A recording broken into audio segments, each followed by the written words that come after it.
So they are essentially trying to use social legislation to encourage certain behavior. In other words, we're going to make cigarettes more expensive so that fewer people smoke them, or we're going to collect taxes on alcohol to pay for the damage that alcohol does to our culture. I don't think that's a moral issue. Do we have any need to discuss this before we move on from sales tax and lottery? I'd just like to say, Alan, that in regards to the well, I'll say two things. One, here in Ontario, lotteries is a corporation that's run by the government. So it's the Ontario Lottery Corporation. It covers lotteries and all gambling in the province. Other than that's those that are on reserves. So that's how that's operated here. So they have their finger in it right away. And in terms of the sin taxes, I suppose morally they're trying to get people not to smoke or curb alcoholism, etc. But they raise a lot of money that way too. So I don't know how they can sit on both sides of the fence, but they do. So. Well, personally, I'm a fan of sin taxes. I think, even though I think social legislation using the tax policy to enforce certain social ideas may not always be the wisest. I think sin taxes may be one of the best. I'm on the opposite side. I'm for tax credits for sinning. Like, you fornicate twice and you get a tax credit. Like, that would be my thought.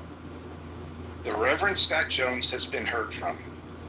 Can I just say, I would be really interested in having that run by the church. All right, that's.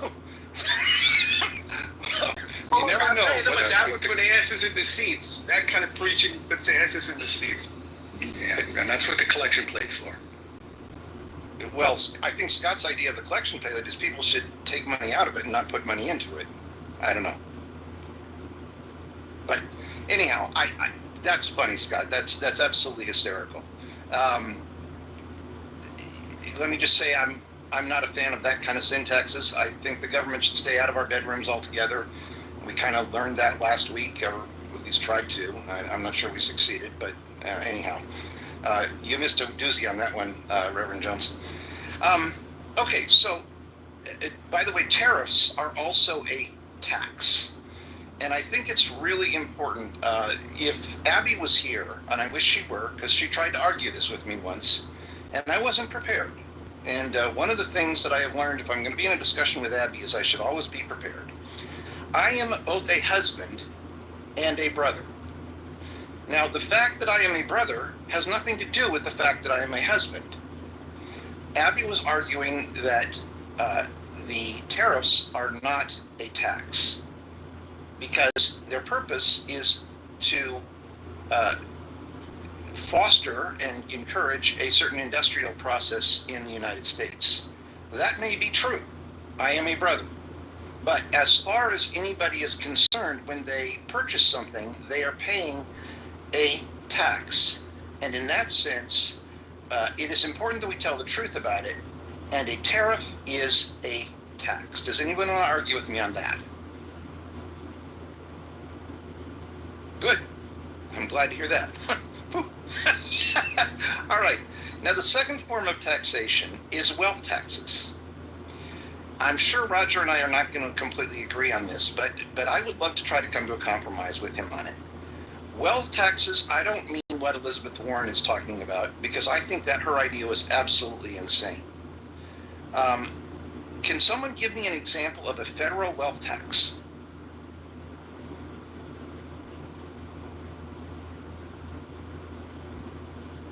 Okay, hearing none, I will tell you of a couple of them. The net investment income tax for investment earnings when your gross income exceeds $200,000. That's an income tax. That's a good try, Monica, but that I would classify because it's related to your income. That is an income tax. No, capital gains. Oh, interesting. Okay. Capital gains and capital gains are gains on an asset. You bought a stock at 10. You sold it at 100 and you pay a certain tax on that gain. capital gains is a very clear form of wealth tax, and I would add to it that it's fairly easy to calculate. It's fairly easy to collect.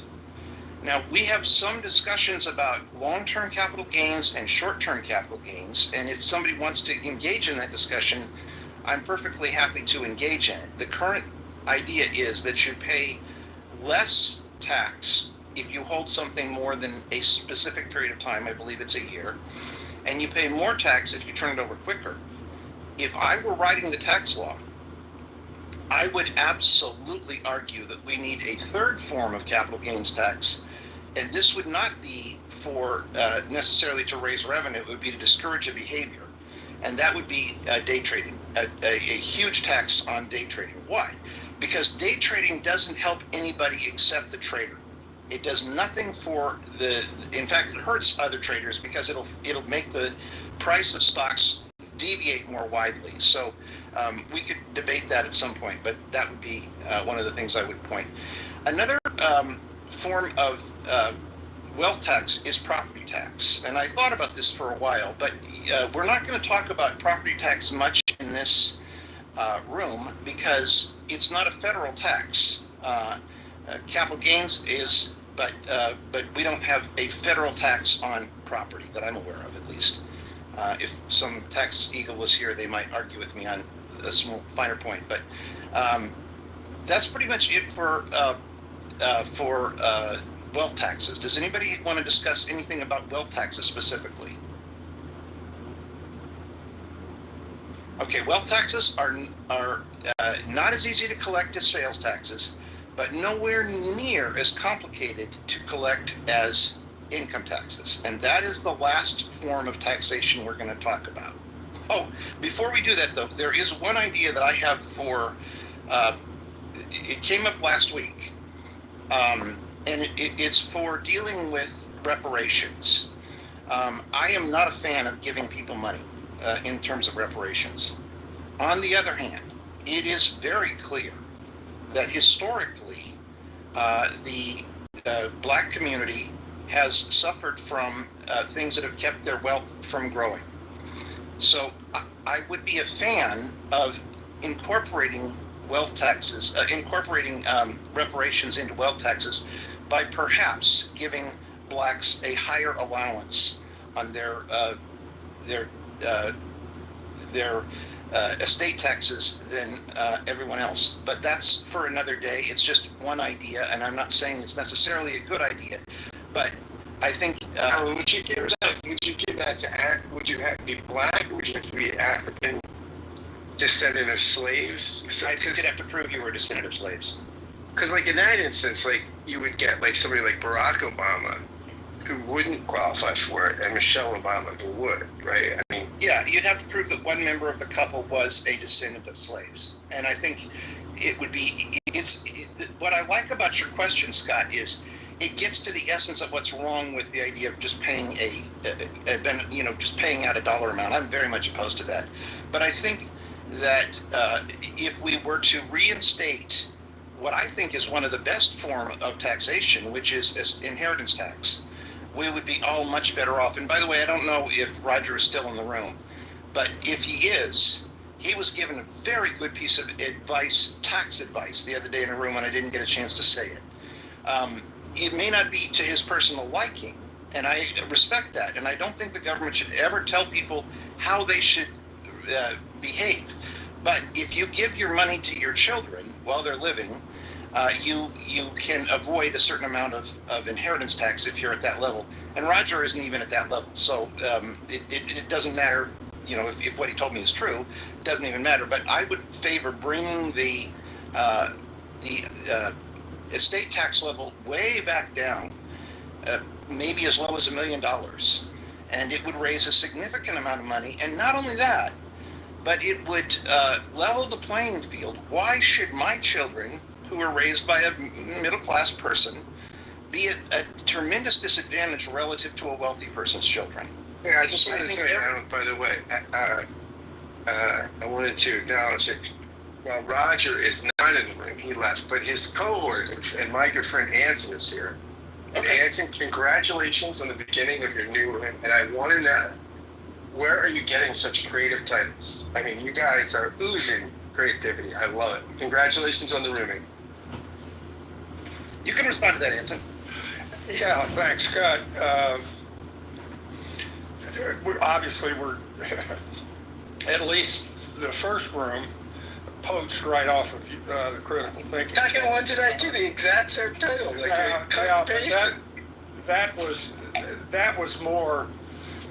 That wasn't intentional poaching, but I'm not. I looked not at the because it wasn't. There were no different prepositions or anything. It was pasted. It was the exact same. But what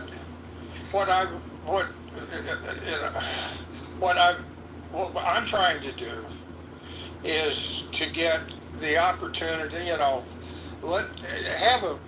a rational discussion rather than one person speaks, they go down to the audience, next person speaks. I really like the conversational mode and still being able to make forward progress. And thus far, we've been able to do that. We've only had 3 rooms. And we also have a poll in the room so that we can check what the room temperature is.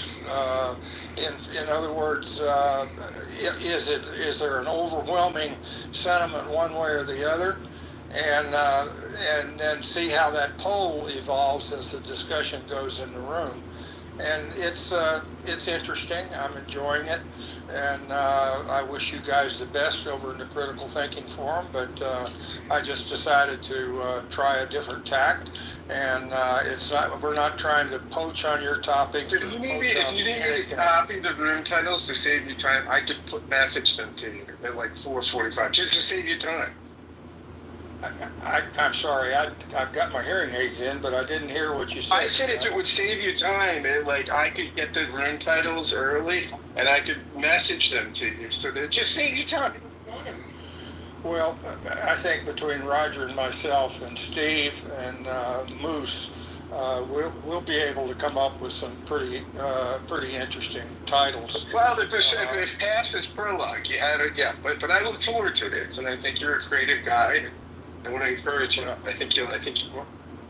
Well, we're trying a different approach, really, in the way the room is controlled, and how people are allowed or not allowed to engage in a conversation as opposed to a speech.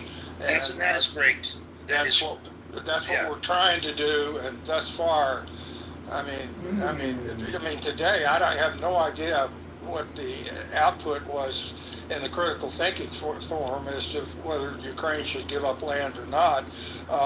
But I'll tell you, we had a wonderful discussion, and the difficulty. Hell, I didn't know how to vote in the poll. I mean, the difficulty of that subject is intense. But we really had a great discussion, and it was not just a one position decision. There was a real blend of more than anything, a blend of confusion and uncertainty as to what's in the best interest of America, Ukraine, and the world at large. I think Vladimir Putin thrives on American uncertainty and ambiguity. Of course he does. Of course he does. Of course he does. But and he does everything in his power to stimulate that uncertainty. But we actually don't need much help from the Russians in that regard, because we are well. I'm not going to give my Great Divide speech, but I don't think Russia caused the Great Divide. I think we're causing it ourselves. But that's beside the point. Anson, but anyway, thank you. Thanks for asking. And I'm going to stay up here on the stage. I don't really have any prearranged thoughts on your topic, but I'm interested in the conversation, and I might inject myself somewhere along the line here. I encourage everybody to learn how to make better use of Clubhouse. I want to see it be a better venue for discussion, and I think, Anson, before you came, we talked about the challenge in America with all of the different kinds of ideas and the complexity that goes on here. So the purpose tonight is to talk about three forms of taxation: consumption, wealth, and income. And we were in the middle of discussing wealth tax. One of the things I find very disturbing about Clubhouse, and that may ultimately cause me to give up what I'm trying to do here, is how people will come in to troll and throw out an idea, but they don't want to stay and argue it. To me, that suggests that they aren't very deep, that their thoughts are just, how can I make a point for my side? I have no interest in making a point for my specific side. I don't even know what my side is other than the side of rationality. And so I think we will hopefully learn, all of us together, Gary and Anson, you and myself, and all of us will learn how to have intelligent discussions without people getting on their soapbox. Anyway, what consumption, wealth, and what was the third form of taxation? Income. What's the difference between wealth and income? Oh, it's huge. Wealth tax is a tax on an asset. It's something that's on your balance sheet. Wealth does not include income. It just includes land, stocks, whatever. Existing Wealth assets. is a tax on an asset. Existing assets. Right. If the asset produces Existing income, assets. it may both in its lifetime have to pay income tax on it, like a rental property. But when you sell it, think of like capital gains. Yeah, right. You have a gain in asset value appreciation, and the other one is maybe it's income it kicks off. Let me clear my foggy old mind here. If I make $100,000 a year and pay tax on it, that's income tax. That's all income. If I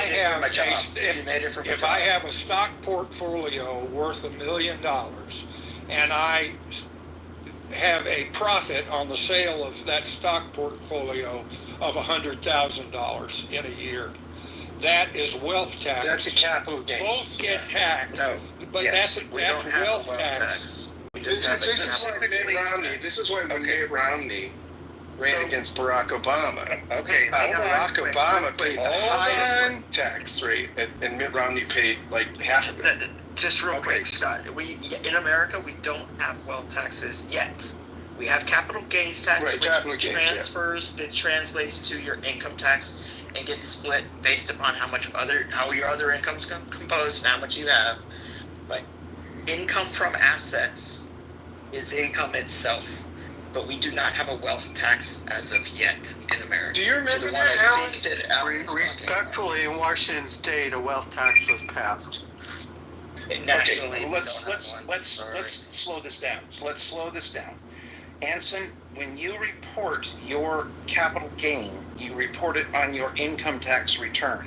It is still a tax on wealth.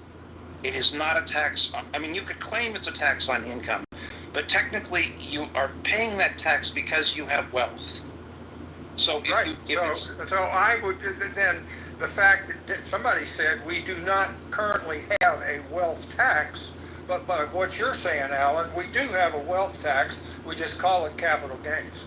Well, I'm trying to help us classify how we tax and what the benefit to the government is, how we talk about it. So yes, Anson, do not have a wealth tax the way that Elizabeth Warren imagines it, and I think that's a terrible idea.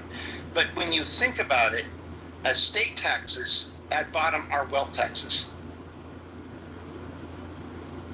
It's a debt tax. It's a one-time wealth tax, perhaps. State income tax is not a wealth tax. Estate, but when I pay taxes, tax, when I pay local taxes on my home, that is a wealth tax. That's a wealth tax. When you pay property taxes, that's a wealth tax. And estate, as in when you die. Can we call them 4 different taxes? One's a property tax. Because you have a property, I would call capital gains and ownership, capital assets that have property taxes, right? Luxury taxes, they fall into property taxes. But I think that the wealth tax, to keep the nomenclature clean, is purely assessed on someone's annually based upon how much wealth they have. That purely probably is a separate thing than a property maintenance tax. Like you have property taxes on a house, right? The point I'm trying to make is that if you don't have wealth, you don't pay that tax. And that it is neither regressive You nor don't have progressive. property. You can have wealth without any property. Yes. What if it's all cash in the bank and it doesn't appreciate? Then Say it's, that you're there is no not, wealth tax. then it's not taxed except at death. Correct. So that purely tells you whether it's a wealth or a property tax. Yeah, I mean, I think the nomenclature is hard. But I don't think you can claim to be a patriotic American and then brag about not paying your taxes. I just don't think it matches. So the question becomes, how do we assess what is a fair share or a citizen's obligation? And because I'm trying to confine this to federal taxation and not get into local taxes, I think we have to define what they are, but I don't necessarily want to talk about them because I'm really only interested in discussions about federal taxation. So I guess the point I'm trying to make, David, is that if we would reinstate the inheritance tax down at a reasonable level like it was in the 1960s and before, it would level the playing field. Because why should, a billionaire's children get 100 times more than an average person's children? It would also provide a tremendous amount of income for the federal government. And it also would be, I think, one of the fairest ways to do it. Easy to levy, easy to understand. When we talk about income tax, which we will in a minute, that this whole puzzle becomes even more complex.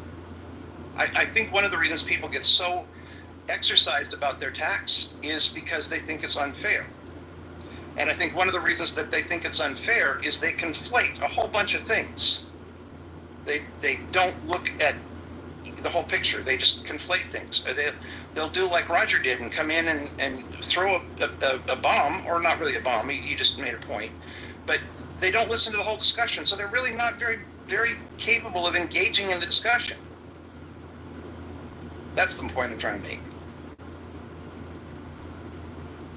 Okay, so any more need to discuss wealth taxes specifically?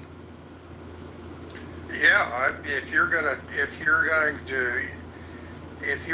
to take the position to reinstate a very aggressive inheritance tax, and that is a wealth tax, then I've got a point to make there, but I don't, but I'll still go with the flow.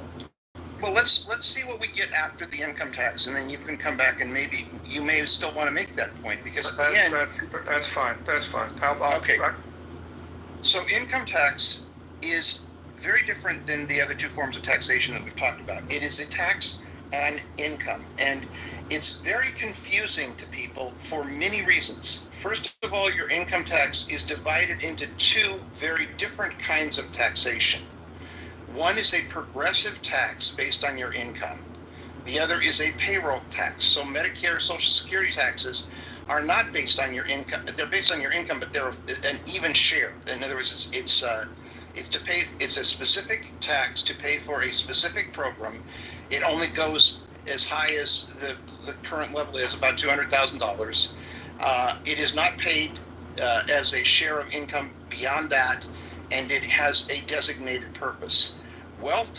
Income taxes are progressive in the United States, and we believed, I think rightly, that the people who pay the highest level of taxation are those with the most money. You will hear arguments for a flat tax. A flat tax would be much heavier burden on middle and lower class people than on upper class people. The important thing to understand about your tax bracket is if you are in, let's say, the 28% bracket, it doesn't mean you're paying 28% on every dollar. It means you're paying 28% on the last dollar. So for the first X, you pay 12%. For the next Y, you pay 18%.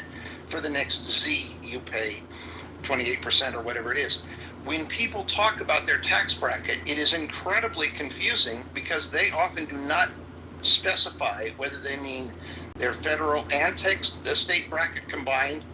They often will pay different depending on whether they're self-employed or employed by an employer.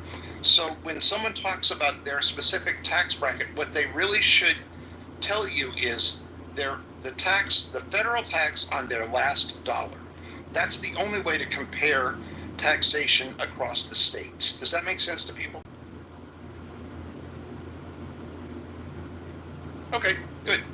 So, all that being said, now I think we have a pretty clear idea that that our income taxes are divided into a progressive income tax that is how the federal government raises money, and of course the taxes are different. We're not going to address that here. And the second form is taxation that is paid for Social Security and Medicare, and that pretty much covers what the three forms of taxation are. Now, Anson, do you still want to make your point about your problem with wealth taxes? Well, specifically the inheritance tax, and it's the standard argument. If my family owns 2,000 acres of farmland and you lower the inheritance tax, the threshold of where you have to pay inheritance tax, then in order to pay the tax, I have to sell the farm. No, you don't. You have to buy life insurance. You have to plan for it. In other words, you're making the Rush Limbaugh, I think, very unintelligent argument that if you haven't planned for it and the government assesses it, that there's something wrong. That's why those of us who sold life insurance sold life insurance. That's one of the reasons. But to buy a $3 million life insurance policy for the family farm trying to farm 2,000 acres, I can't afford a $3 million life insurance policy, Alan. Well, the farm probably isn't in a person's name, and it wouldn't pay an inheritance tax. If you operated a 2,000 acre farm, Anson, you should be doing it as a business. And I can't imagine that in a world full of financial services, nobody's approached you with the conundrum that you have a huge taxable estate and you didn't know you would have to pay premiums for a period of time to have insurance at the time of death. Well, as a I worked in financial services. If it's a new business you came into in retirement and you kept to yourself and nobody told you, it's almost tragic. Otherwise, it's an argument, as Alan says, that is not, it doesn't stand the test of the financial services and all the wealthy people that are already doing something to account for large inheritances. It's part of the business of being rich. You have to know better. You shouldn't be blindsided by being rich. I can assure you that as a retired naval officer, nobody's approached me to suggest how to manage a multi-million-dollar estate. But that's a joke. But going on with the inheritance tax, let's forget the family farm. Your solution is buy life insurance. I'm not sure I like that that approach. But let's now go to the guy that has a $3 million stock portfolio. Would the revised inheritance tax that $3 million stock portfolio, assuming I didn't do something sneaky and create a business or whatever David was talking about? My dad if he had a $3 million stock portfolio, would that whole stock portfolio be taxed at whatever percent based upon your inheritance tax, just like the family farm would be taxed at whatever percent? The probate court settles your estate at death. And what it does is it does an assessment. Creditors and debtors, they arrive to do this reconciliation just like a bankruptcy. Who owes what and who gets what from this estate. So at the end, the net taxable estate is the size, the net worth of the deceased individual. That estate is what is assessed, whatever the threshold is. If it's $5 million and this person ended up having $7 million and $3 million was a stock portfolio and whatever was land assets, usually the illiquid assets like real estate, people intend to not do anything like have a fire sale, and they'll sell the liquid ones. So the stock portfolio is part of that net assessment. Okay, so if Dad has a $5 million stock portfolio, and I go through probate, that the current value, today's value, and whatever, the value when the probate ends is $5 million, then I'll have to pay whatever percent the government decides on that $5 million. Right? On the thing over the, if it's $5 million and the threshold is 3.5, then it's a 1.5 million taxable estate. And Right. you go look up on the table and it says it's a 20% of $1.5 million. Do the math. Okay. $300,000. That's the IRS bill. Yep. I got it. I understand now. Thanks for explaining it all to me. Comport with what you know, Alan? Yeah, that's consistent. And Anson, your point is, I think, an example of why I wanted to have this discussion. Because for 20 years or more, people listened to an idiot like Rush Limbaugh, a complete, total idiot who had no college education and had very little foresight about what he was talking about. If you own something and you haven't planned for your obligation in taxation at death, shame on you. If the idea is that we don't want to pay taxes, that we just want to accelerate the disintegration of our country, we're on the right course. But if we want to have an intelligent discussion about what fair tax is, that income tax is problematic because it has so many deductions and ways that we've tried to use for social legislation, and that while I hated Elizabeth Warren's idea about a wealth tax, estate taxes is also a wealth tax, and this nation did quite well when the wealth taxes were at a level that supported the issue. Roger will come in here and say we have $37 trillion of federal deficit.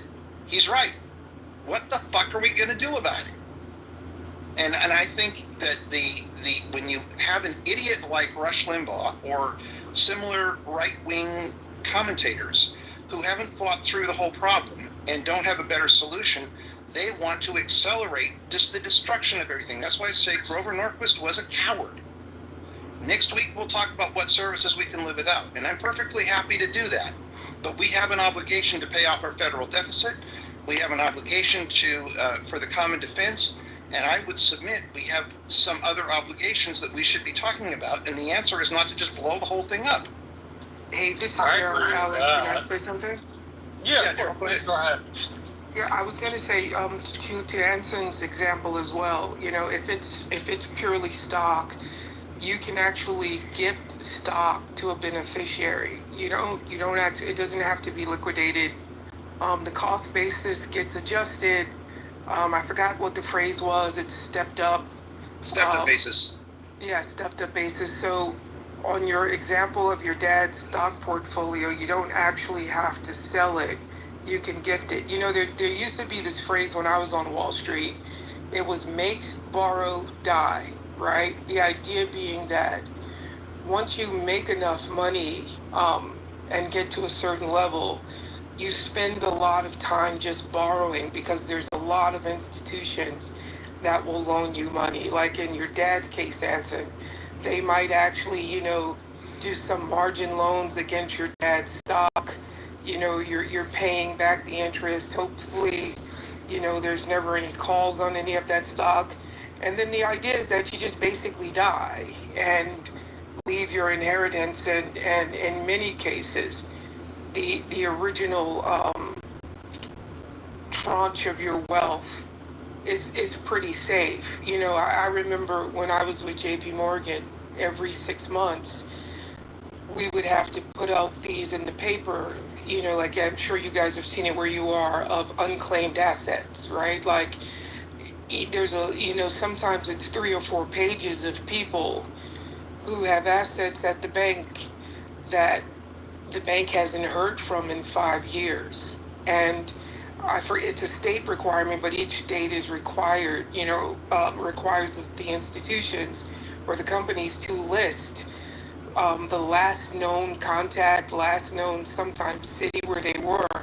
But I remember it would be pages and pages of names of people who never claimed assets. And those assets are just sitting in what's called house accounts. And the state is hoping that you never come and claim those assets because the state wants to claim those assets. And in the meantime, the institutions are making trillions on this money in interest, lending some of it out. It really is a system. To something you said, Alan, previously, with regards to the deficit, this is just my opinion, right?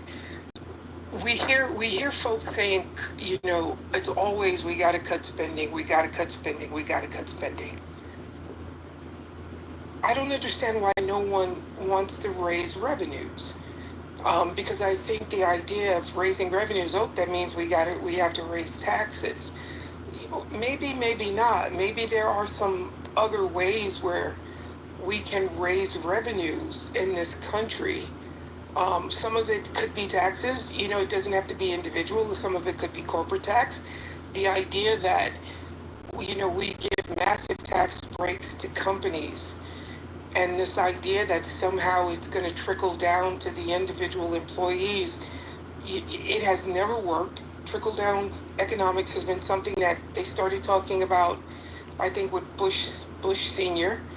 It has never worked. It's a theory that most economists will tell you will never happen simply because, it's inherently human to be greedy, in a sense. Absolutely. But I do think we have to figure out, as opposed to cut spending, are there ways to raise revenues? That don't I think that's always right, go Daryl. to the top. Yeah. I think that's right. And I think a big piece of this is to upgrade the quality of conversation that we have around this topic. Because most of the time I just hear conversation that is so inane, for lack of a better word. And I'm trying not to level personal insults at anybody, but it hasn't been thought through. And I think we have a responsibility, or at least the media used to have a responsibility, and I think we as citizens have a responsibility to push back on each other and try to come to more intelligent solutions. It's easy to say that inheritance taxes are bad because someone might lose the family farm, et cetera, et cetera. Then bring me a better solution. I think that the benefit to asset taxes, or particularly to inheritance tax, is that it has the potential to somewhat level the playing field.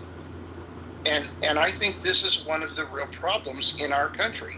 And if you don't believe that you want the playing field to be leveled, then say that. Maybe you believe, I'm not saying anybody in particular, but if someone really believes that the best way to have a country is to have a very few people at the top and a massive number of people at the bottom, then we're doing great.